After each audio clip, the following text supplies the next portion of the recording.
Pero syempre, bago po natin ihatid ang issue at mga balita, ito po muna ang ating food for the soul and food for the spirit. Ang kwento po na ibabahagi ko sa inyo ngayong umaga ay kwento rin po na shinare po ni Father Jerry Orbos sa isa po sa kanyang homily. Isang araw, may isang pari na tila nawawala. Hindi niya mahanap ang daan patungo sa isang simbahan. Hanggang sa maya-maya ay may nakita siyang isang bata. Tinawag niya ito at tinanong, "Alam mo ba paano pumunta sa St. Jude Church?" Napakunot naman po ang noo ng bata at saka sumagot, "Father, hindi po ba nagtuturo kayo sa amin kung paano pumunta sa langit? Pero bakit po hindi nyo alam paano pumunta sa St. Jude Church?" Natawa na lang po ang pari sa naging sagot ng bata.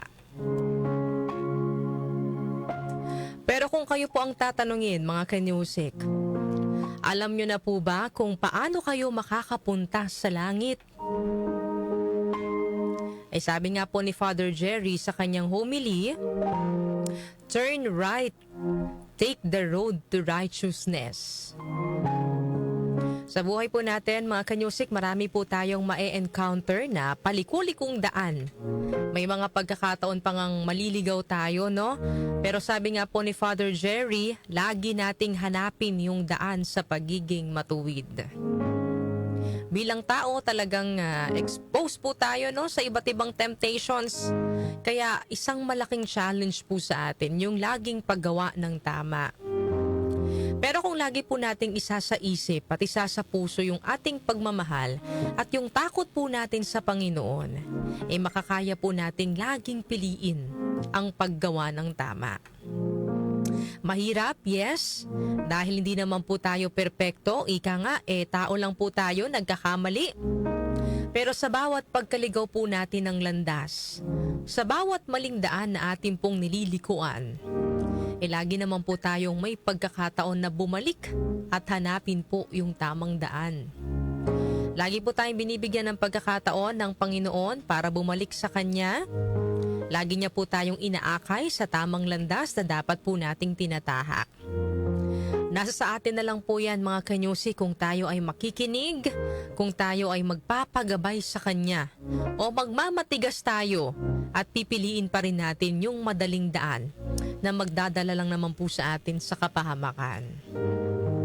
At syempre, mga kanyusik, no, pag sinabi nating daan, patungo sa langit, patungo sa Panginoon, wala pong ibang magiging daan kundi si Jesus lamang. No, kaya importante po nakilala po natin siya, pinapapasok po natin siya sa ating buhay at sa ating puso, at hinahayaan po natin siyang ang maging gabay sa ating pong paglalakbay.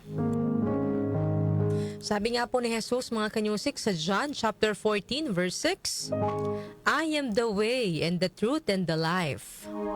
No one comes to the Father except through me." Kaya mahalaga, mga kanyusik, na tinatanggap po natin ng buong buo sa ating buhay si Jesus.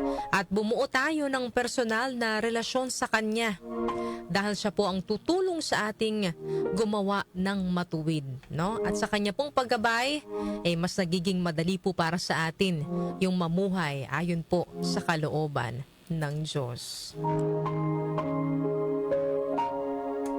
Yan po ang ating food for the soul and food for the spirit ngayong araw po ng Thursday.